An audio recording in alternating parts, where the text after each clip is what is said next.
do Senhor, meus amados irmãos. Estamos aqui com mais uma lição do dia 11 de agosto de 2024. Eu sou a professora Valéria Ramos e estou aqui para, juntamente com vocês, aprendermos para a edificação do nome do Senhor Jesus Cristo. E nós temos o título, o livro de Esther. Texto áureo dessa lição fica em Esther, capítulo 4, versos 14, que diz assim: porque se de todo te calares neste tempo, socorro e livramento de outra parte virá para os judeus. Mas tu e a casa de teu pai perecereis. E quem sabe para qual tempo como este chegaste a este reino? Glória a Jesus. A verdade prática, a perfeita vontade de Deus é nos guiar por caminhos que levam ao cumprimento de seus eternos propósitos. A leitura bíblica em classe fica no livro de Esther, capítulo 1, verso do 1 ao 9, que diz assim: E sucedeu no dia de Assuero. Este é aquele Assuero que reinou desde a Índia até a Etiópia, sobre 127 províncias. Naqueles dias, assentando-se o rei Assuero sob o trono do seu reino, que está na fortaleza de Suzã, no 3º ano do seu reinado, fez um convite a todos os seus príncipes e seus servos. O poder da Pérsia e Média e os maiores senhores das províncias estavam perante ele, para mostrar as riquezas da glória do seu reino e o resplendor da sua excelente grandeza. Por muitos dias, a saber, 180 dias, e acabados aqueles dias, fez o rei um convite a todo o povo que se chamou na fortaleza de Suzã, desde o maior ao menor, por 7 dias no pátio do jardim do Palácio Real. As tapeçarias eram de pano branco, verde, azul celeste, pendentes de cordões de linho fino e púrpura, e argolas de prata, e colunas de mármore. Os leitos eram de ouro e de prata, sobre um pavimento de porfiro, e de mármore, e de alabastro, e de pedras preciosas. E dava-se a beber em vasos de ouro, e os vasos eram diferentes uns dos outros. E havia muito vinho real, segundo o estado do rei. E o beber era por lei feito sem que ninguém forçasse a outro. Por assim o tinha ordenado o rei expressamente a todos os grandes da sua casa, que fizessem conforme a vontade de cada um. Também a rainha Vasti fez um banquete para as mulheres da casa real do rei Assuero. Então, a leitura que nós fizemos na leitura bíblica em classe, Esther, capítulo 1, verso do 1 ao 9. Nós temos como introdução desse estudo, diz assim: nesta lição iniciaremos o estudo do livro de Esther. Ruth é cheio de referências expressas ao nome de Deus. Esther, por sua vez, tem como característica singular e sempre destacada a completa ausência do nome de Deus. Nem por isso o agir divino deixa de estar patente no livro. Esther não contém alusões diretas ao Deus da providência, mas nos apresenta uma história cujo roteiro é, por inteiro, uma manifestação da providência de Deus. Glória seja dada ao nome do Senhor. Aqui nós podemos observar que os fatos relatados apontam para a providência divina, mesmo observando que não faz alusão ao nome de Deus. A providência divina se faz presente neste contexto. Glória a Jesus. Nós temos o primeiro tópico que vai tratar sobre a organização do livro. Primeiro tópico, que diz assim, o subtópico, a categoria de Esther. Da mesma forma que Ruth, Esther pertence aos escritos, os 11 livros que compõem a terceira seção da Bíblia hebraica. E nesta seção, também ao lado de Ruth, integra os Megilot, os 5 livros curtos anualmente lidos nas festas judaicas. As categorizações de Ruth e Esther também são semelhantes às da Bíblia cristã, na qual figuram entre os livros históricos, por sua reconhecida canonicidade. Esther compõe o conjunto da revelação divina, escrita completa e perfeita, como diz em segundo livro de a Epístola de Timóteo, capítulo 3, verso 16, que são versículos bastante conhecidos, quando fala a respeito da palavra do Senhor e que o livro de Esther é uma inspiração vinda do próprio Deus, do próprio Espírito Santo. E diz assim: toda escritura divinamente inspirada é proveitosa para ensinar, para redarguir ou para argumentar, para corrigir, para instruir em justiça, para que o homem de Deus seja perfeito e perfeitamente instruído para toda boa obra. Então, isso significa que se o livro de Esther está incluído nos escritos, é porque ela foi inspirada pelo Espírito Santo de Deus. E nós, como precisamos aprender de Deus, nós aprendemos no livro de Esther que, mesmo não tendo explicitamente o nome de Deus, faz parte da palavra santa e poderosa que é a Bíblia Sagrada, que foi inspirada pelo Espírito Santo de Deus, através de homens tementes, homens que ouviram a voz de Deus e se prontificaram a escrever, porque Deus é Senhor de todos e de todas as pessoas. Glória a Deus. E o que resta a nós é procurarmos compreender o que Deus fala através da sua palavra. Louvado e exaltado seja o nome do Senhor. Aqui também aborda a respeito das características literárias. O livro de Esther tem 10 capítulos. Dentre suas características literárias, destaca-se a sua objetividade, historicidade, vista na expressa referência do rei persa Assuero, que está lá em Esther, capítulo 1, verso 1. E sucedeu nos dias de Assuero. Este é aquele Assuero que reinou desde a Índia até a Etiópia, sobre 127 províncias. Nós podemos observar aqui em vários outros detalhes factuais, além de seu caráter de fonte primária para a festa de Purim, anualmente celebrada pelos judeus.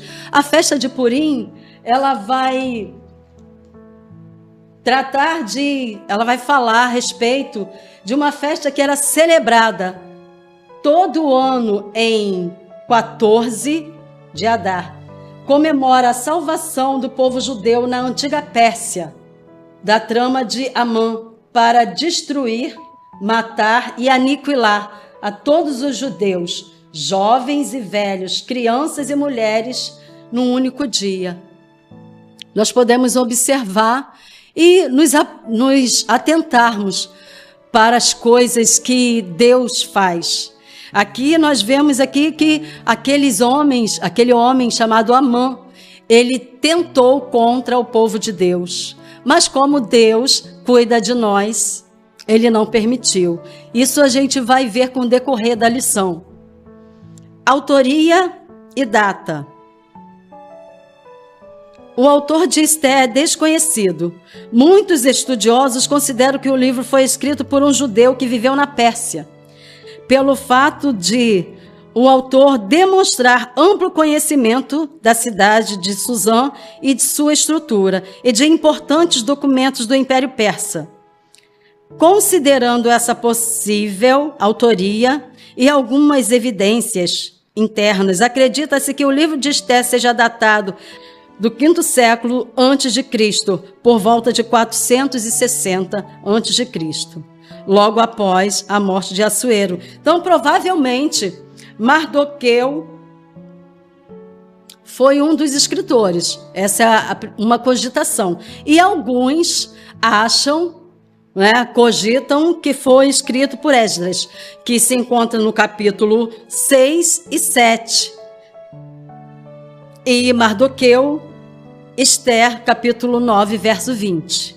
Então, essas são suposições, mas, na verdade, o autor nós não sabemos quem foi. Mas o que importa é que sabemos que quem inspirou foi o nosso Deus, através do seu Espírito Santo. O contexto histórico. O primeiro subtópico fala: o povo hebreu no exílio. Para uma melhor compreensão do contexto histórico do livro de Esther, é importante mencionar o final do período monarca do povo hebreu. Em 722 a.C., houve uma queda do reino do norte sobre os assírios, que está lá em 2 Reis, capítulo 17, verso 6, que relata esse fato. No ano 9 de Oséias, o rei da Síria tomou a Samaria e transportou a Israel para a Síria, e fez-los habitar em Alã, em Ala e Abor, junto ao rio Gozã, e nas cidades dos Medos. Pouco mais de 100, aqui o comentário vai dizer que pouco mais de 100 anos depois, Judá, o reino do sul, foi levado para o cativeiro da Babilônia, e em 3 levas, que são em 605, 597 e 586 a.C., conforme Jeremias havia profetizado. O exílio na Babilônia duraria 70 anos, que está lá em Jeremias. Você que está em casa pode abrir a Bíblia comigo e vamos conferir aqui na palavra do Senhor. Capítulo Jeremias 25, verso 11, que diz assim: e toda esta terra virá a ser um deserto e um espanto, e estas nações servirão ao rei da Babilônia 70 anos. Então, está comprovando o que a Bíblia relata. E também nós temos, depois disso, nós temos Jeremias capítulo 29, versos 10 ao 14. Você pode acompanhar a leitura juntamente comigo, que diz assim: porque assim diz o Senhor, certamente que, passados 70 anos na Babilônia, vos visitarei e cumprirei sobre vós a minha boa palavra, tornando-vos a trazer a este lugar. Porque eu bem sei os pensamentos que penso de vós, diz o Senhor, pensamentos de paz e não de mal, para vos dar o fim que esperais. Então me invocareis, e ireis, e orareis a mim, e eu vos ouvirei, e buscar-me-eis, e me achareis, quando me buscardes de todo o vosso coração. E serei achado de vós, diz o Senhor, e farei voltar os vossos cativos, e congregar-vos-eis de todas as nações e de todos os lugares, para onde vos lancei, diz o Senhor, e tornarei a trazer-vos ao lugar de onde vos transportei. Isso indica que o nosso Deus, como é um Deus misericordioso, ainda que nós venhamos errar, ainda que nós venhamos pecar, mas ainda resta uma esperança. Porque quando nós nos arrependemos, o Senhor, Ele age dessa forma. Ele diz: buscar-me-eis e me achareis quando me buscardes de todo o vosso coração. Esse é o grande amor de Deus por nós. E serei achado de vós, diz o Senhor. E serei achado de vós. Buscar ao Senhor é tudo que nós precisamos. Aquele povo, ora, eles pecavam, ora, eles se arrependiam. E quando eles se arrependiam, o Deus Todo-Poderoso entrava com a sua misericórdia. Ele deixa bem claro para mim e para você que ao nos arrependermos e buscarmos de todo o nosso coração, nós o acharemos.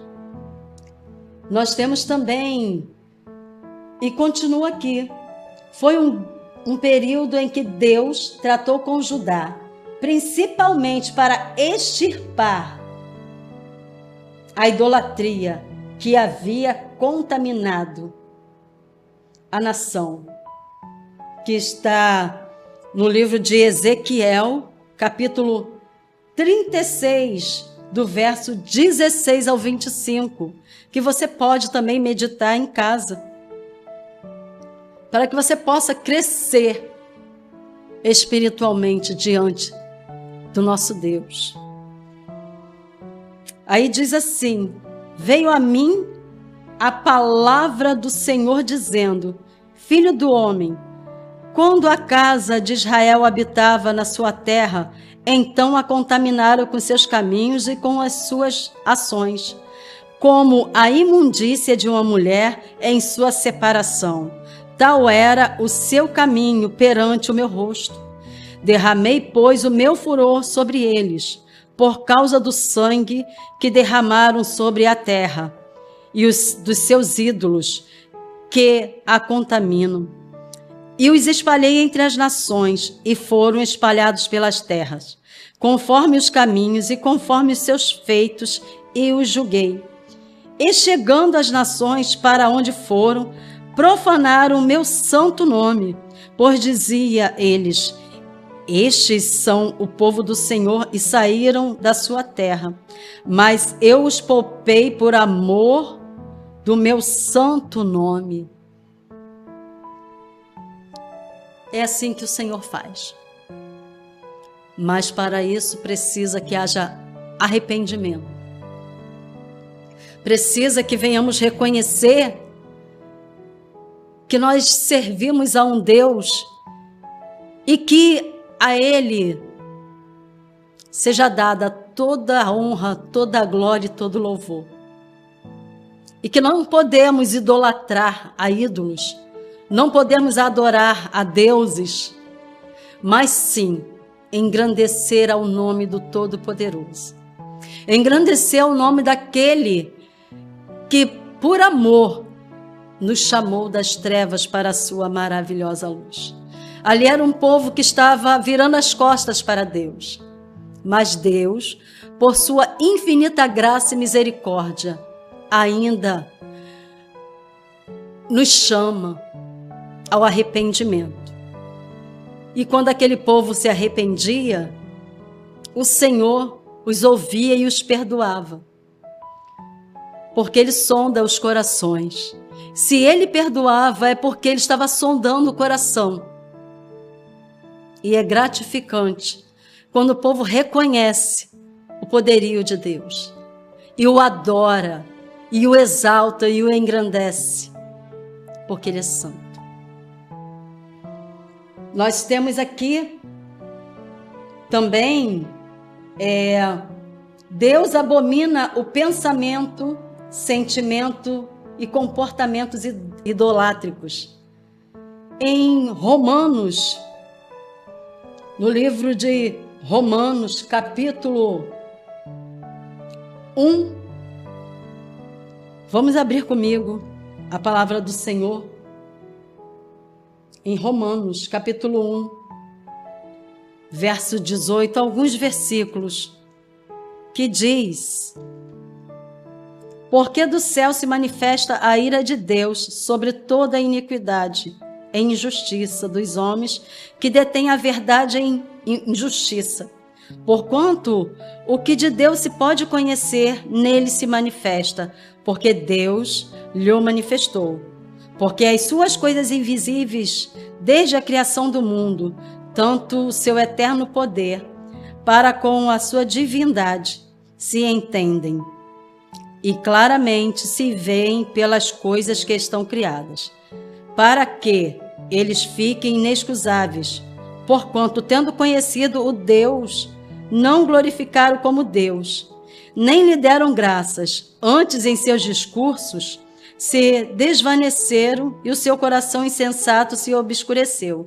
Dizendo-se sábios, tornaram-se loucos. A sabedoria sem Deus, ela não é nada, é loucura.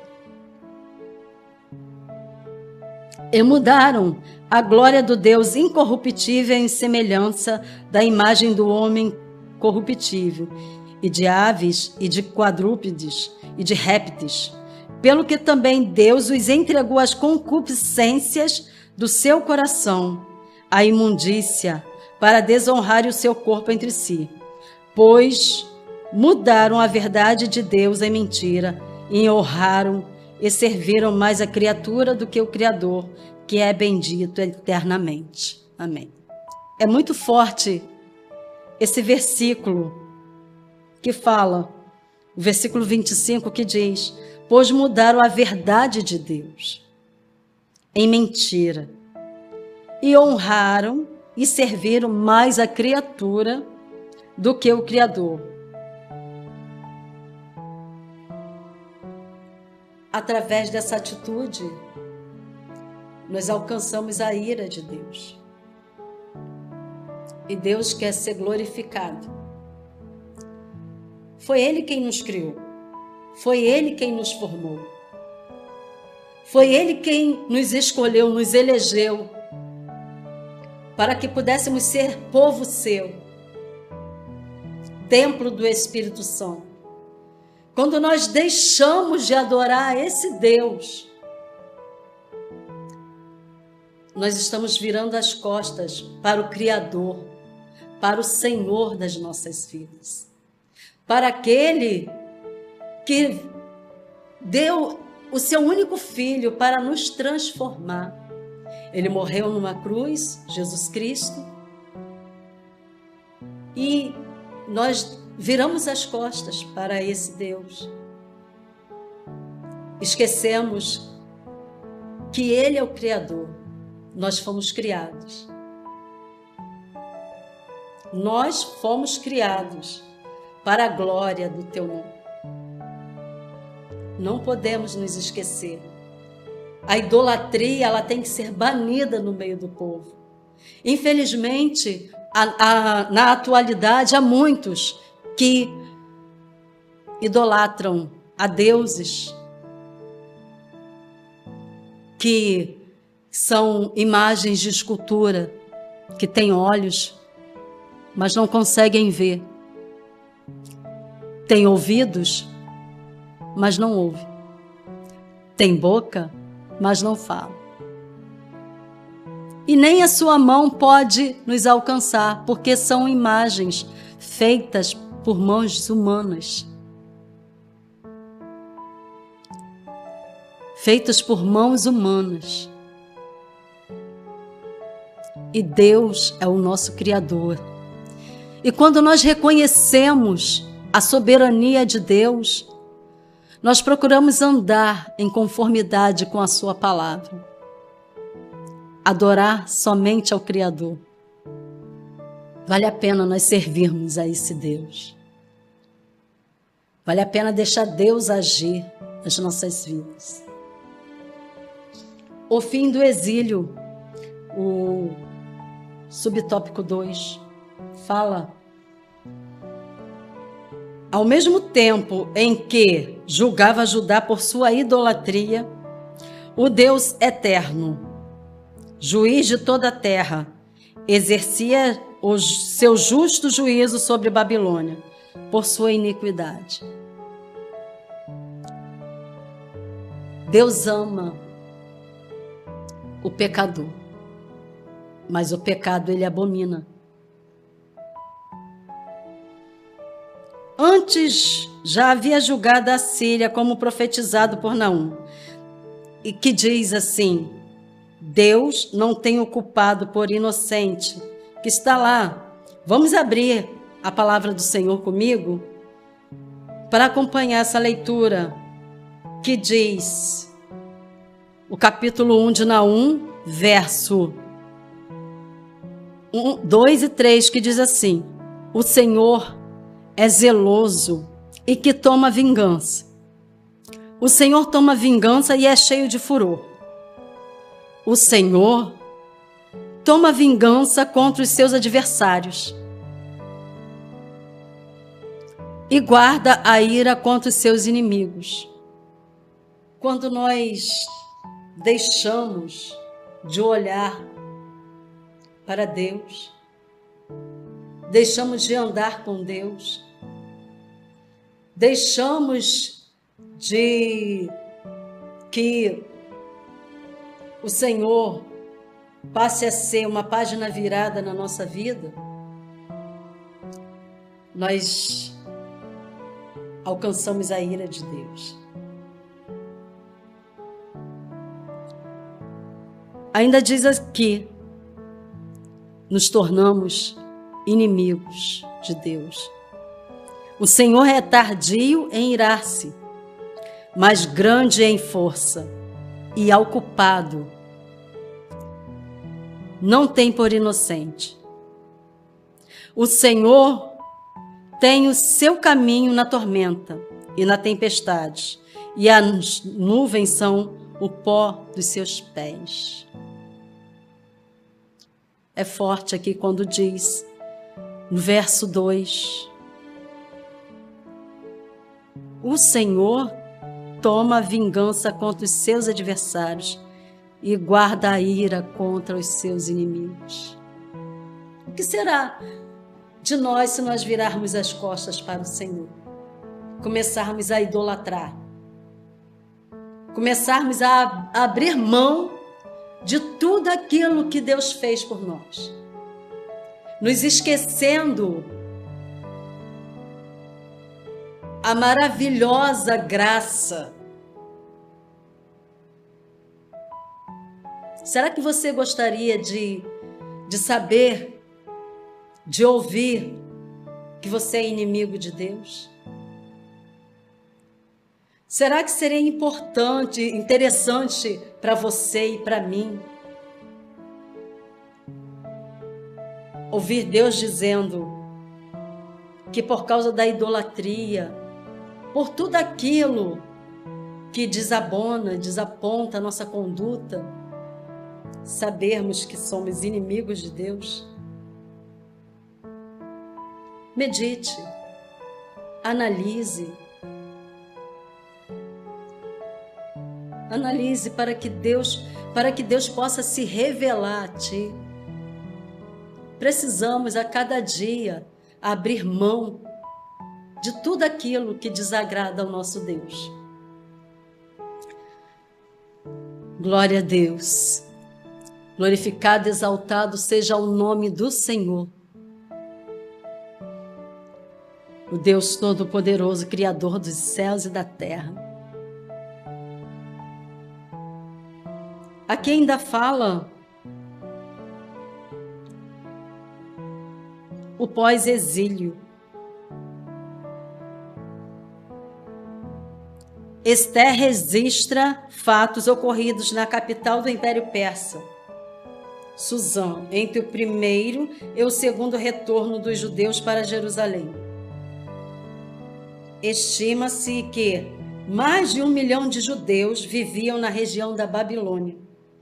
Mesmo com o decreto de Ciro que permitia a volta para Jerusalém,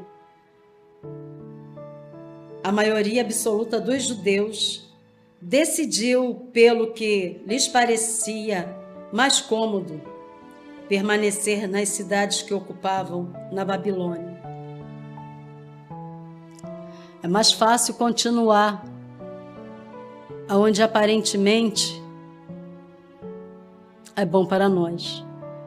É cômodo, nós ficarmos num lugar em que tudo é entregue assim, sabe? Porque a gente compreende através da palavra do Senhor que nós temos que batalhar pela nossa salvação. Nós temos que lutar. E esse povo se acomodava. Mas Deus nos observa. Aí fala que somente cerca de 50.000 voltaram para Jerusalém no primeiro grupo, liderados por Zorobabel.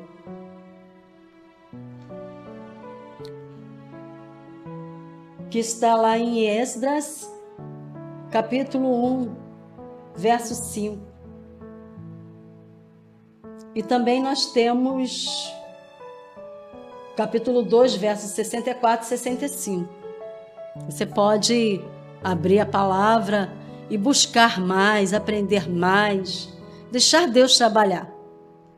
Aqui em Esdras, capítulo 1, verso 5, fala assim: Então se levantaram os chefes dos pais de Judá e Benjamim, e o sacerdote e os levitas, com todos aqueles cujo Espírito de Deus despertou para subirem a edificar a casa do Senhor que está em Jerusalém. Então havia um povo que não se dobrava. Ainda haviam pessoas remanescentes que não se dobraram às propostas de Baal, que não se dobraram, que não se entregaram, que não se deixaram levar pelas facilidades e que voltaram, ouviram a voz do Senhor.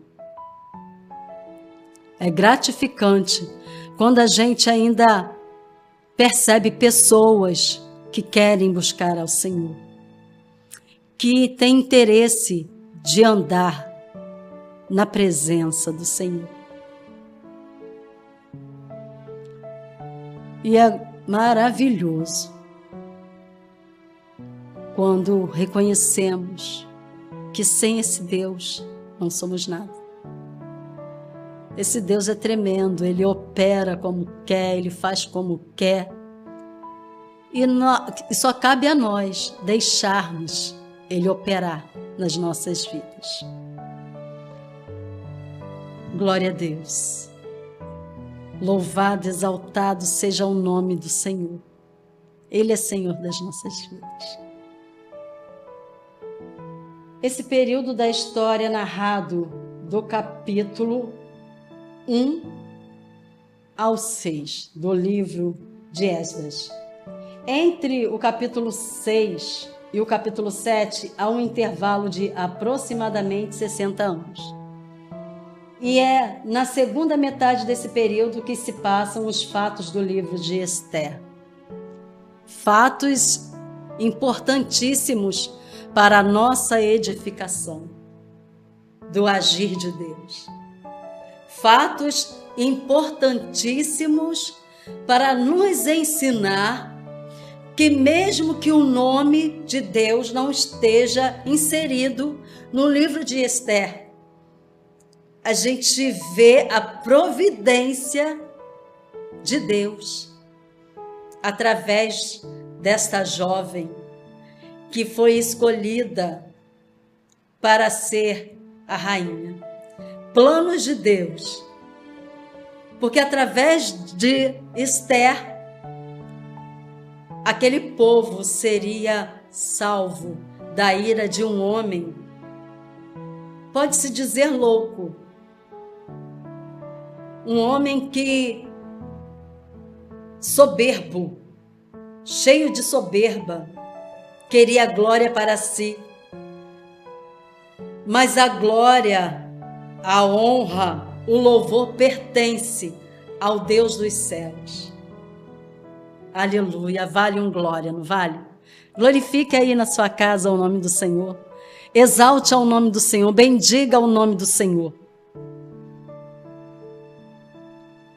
porque só Ele é digno de toda honra, toda glória e de todo louvor. Propósito e mensagem é o terceiro tópico. O primeiro subtópico vai abordar a providência divina.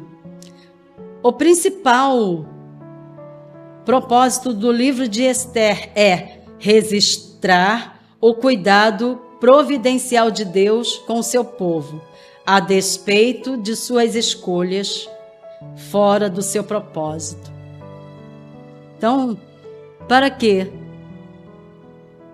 Para que nós venhamos tomar conhecimento e procurarmos de agir da forma correta.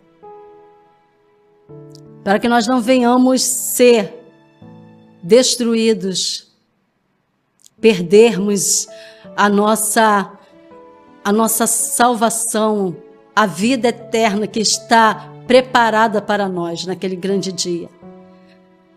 E o livro de Esther, ele é pode-se dizer, é um livro que retrata a coragem de uma mulher, a coragem de uma jovem que se propôs a buscar ao Senhor. Se propôs não com o seu braço, com a força do seu braço, a agir, mas ela buscou os céus, o Deus dos céus. Ela jejuou, colocou o seu povo para jejuar e aguardou a providência. Uma jovem sábia, uma jovem que não deu ouvidos ao medo, mas ela foi firme nas suas decisões. Foi uma mulher sábia, soube se achegar para obter o resultado da ação de Deus, em que Deus iria agir em favor daquele povo.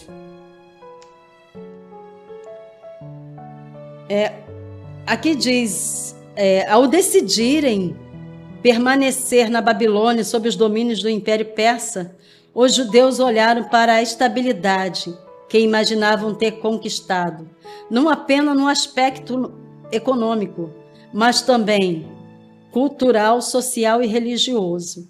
O status não vai nos levar a lugar nenhum.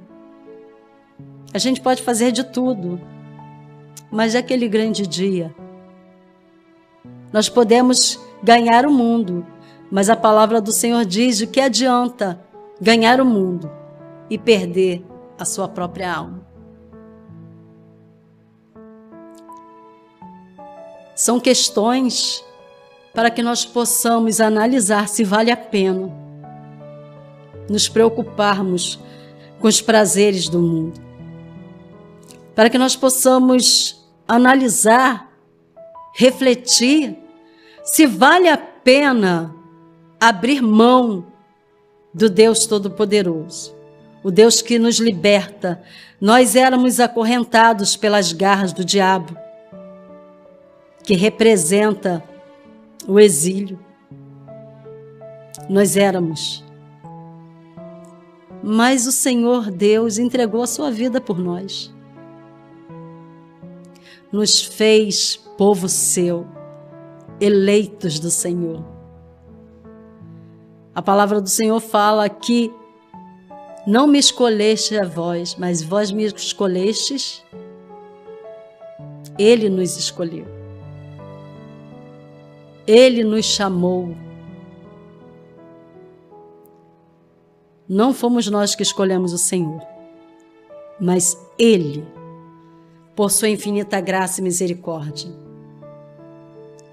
nos arrancou da Babilônia, nos arrancou da escravidão. Um povo que, ora, está na presença de Deus, ora, está fora, só pode alcançar a ira de Deus. E isso Deus não quer. Isso o nosso Deus não quer, que nós venhamos voltar e perdermos aquilo ao qual Ele tem preparado para nós. O retorno a Jerusalém exigia renúncia e disposição para uma viagem penosa e para a dura reconstrução de uma cidade totalmente destruída. Para muitos, pareceu melhor ficar na Babilônia, acomodados.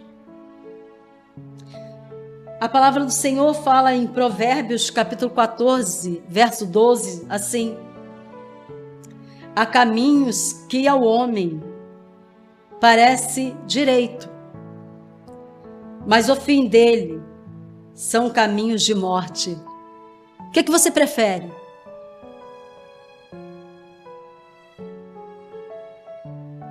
Caminhos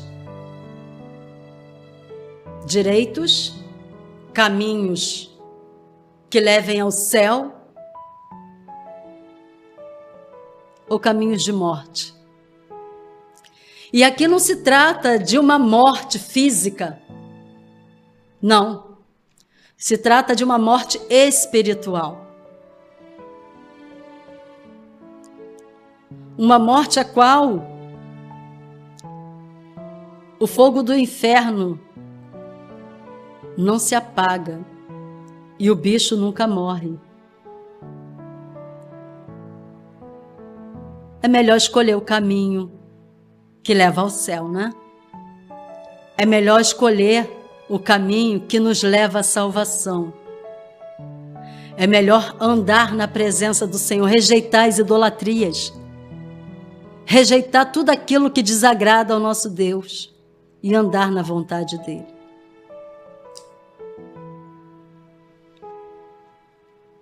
O segundo subtópico fala sobre uma falsa estabilidade. Esther nos transmite como mensagem o perigo de confiar nas falsas estabilidades. Olha que perigo que as estruturas do mundo nos oferecem. E costumam parecer mais vantajosas.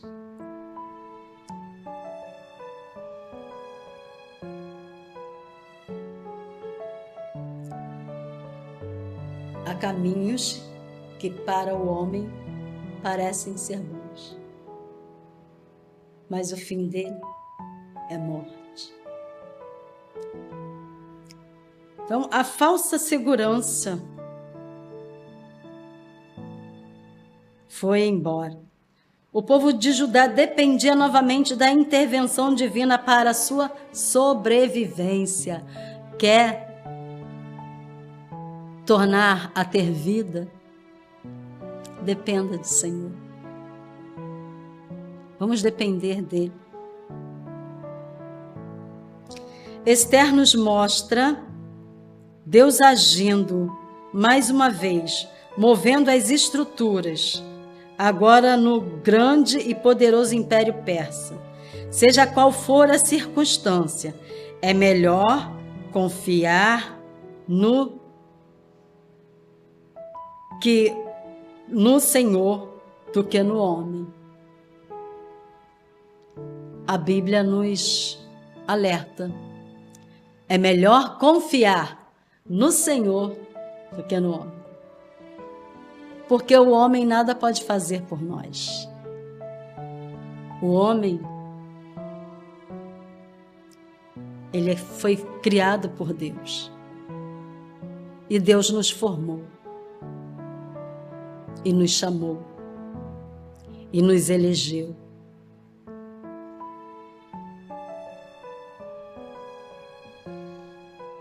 A festa de Purim.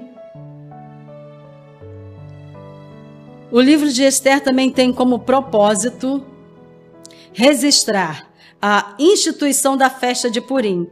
A festa de Purim, ela fala que foi uma festa celebrada todo ano, como eu já disse no início, em 14º de Adar. Comemora a salvação do povo judeu na antiga Pérsia, da trama de Amã. O povo judeu, ele foi salvo porque confiou, buscou ao Senhor. E o livro de Esther, ele nos deixa uma grande lição.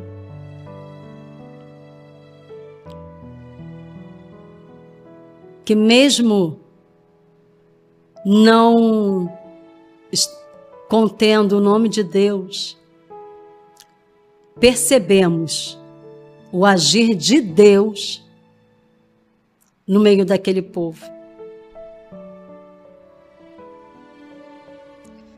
Percebe-se o agir de Deus no meio daquele povo. Esther se propôs, porque ela viu que o seu povo morreria, e ela se propôs, se colocou à disposição, deixou Deus usá-la, deixou Deus agir.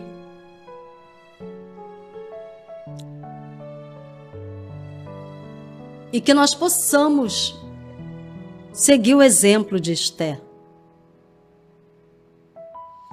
Nós vimos na lição passada a respeito de Ruth.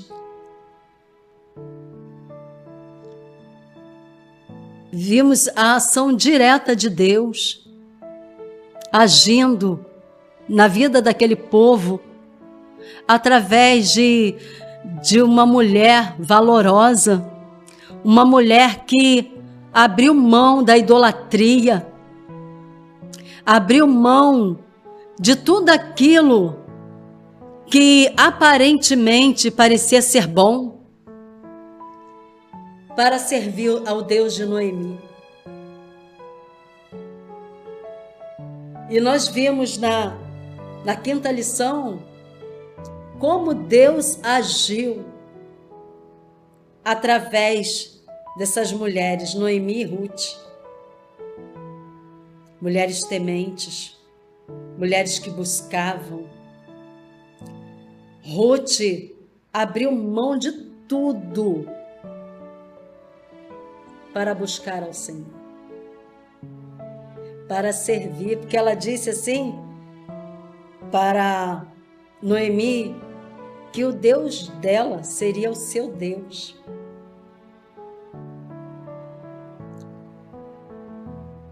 Nós vimos a ação direta de Deus. E no livro de Esther, a gente vê a ação de Deus pelas atitudes que Esther teve, dando ouvidos ao seu tio Mardoqueu,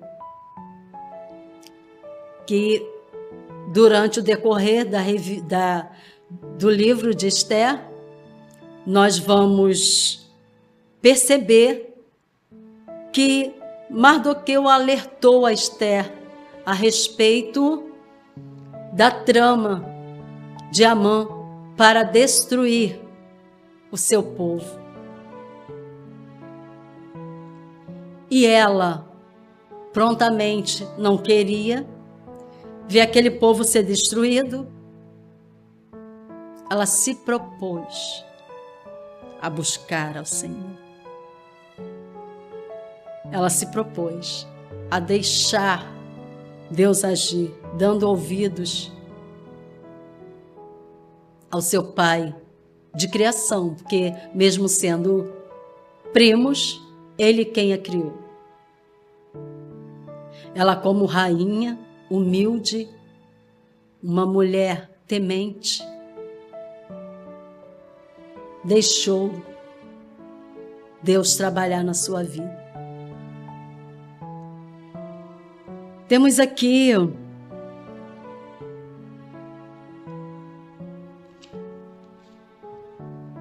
a conclusão dessa lição, que diz: o livro de Esther nos lembra de que vivemos neste mundo, mas não devemos confiar em suas estruturas. Todos os reinos deste mundo passarão. Tudo vai passar. As dificuldades vão passar. As idolatrias vão acabar, porque nós sabemos o final, como vai ser.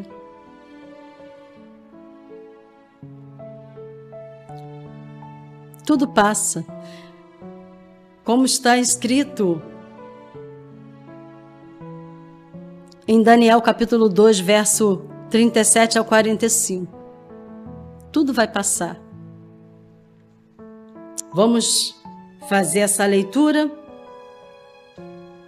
em Daniel, para nós concluirmos essa lição. Tu, ó Rei, és Rei dos reis, pois o Deus dos céus te tem dado o reino, e o poder e a força e a majestade. E onde quer que habitem filhos de homens, animais do campo e aves dos céus, ele os entregou na tua mão e fez que dominasse sobre todos eles.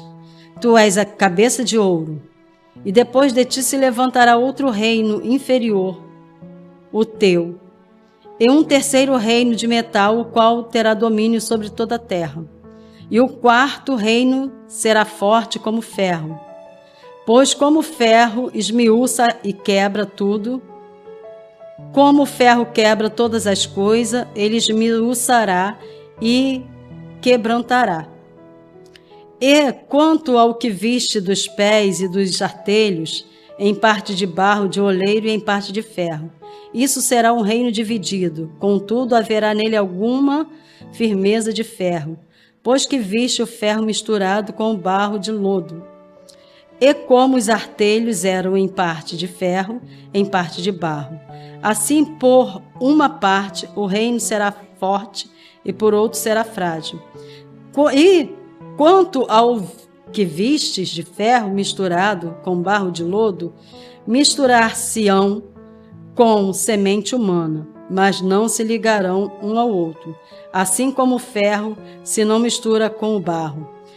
Mas nos dias desses reis, o Deus do céu levantará um reino que não será mais destruído, e esse reino não passará a outro povo, e esmiuçará e consumirá todos esses reinos e será estabelecido para sempre. Da maneira como viste que do monte foi cortada uma pedra sem mãos, e ela esmiuçou o ferro e cobre, o barro, a prata, o ouro, o Deus grande fez saber ao rei o que há de se depor depois disso. É certo, é o sonho fiel na sua interpretação. Então, por isso a palavra de Deus diz: a nossa cidade está nos céus, donde também esperamos o Salvador, o Senhor Jesus Cristo. A nossa esperança é essa, que tudo vai passar, mas nós temos que estar atentos e confiar no Deus Todo-Poderoso. Nós temos que estar atentos, porque os reinos se desfarão, mas a palavra do Senhor não onde passar. Passarão os céus e a terra, mas as minhas palavras não onde passar. Assim diz o Senhor. Que o Espírito Santo fale mais aos nossos corações. Que deixemos Deus agir nas nossas vidas. Que venhamos a abrir mão de tudo aquilo que desagrada ao Senhor. E não esqueçamos, só a Ele devemos adorar. Só a Ele deveremos exaltar, bendizer e engrandecer o seu nome, porque Ele é santo. Que você possa buscar em Deus, que o Espírito Santo de Deus possa falar aos vossos corações e que Deus abençoe a cada um em Cristo Jesus. Essa foi mais uma lição do terceiro trimestre da EBD 2024. Que Deus abençoe a cada um.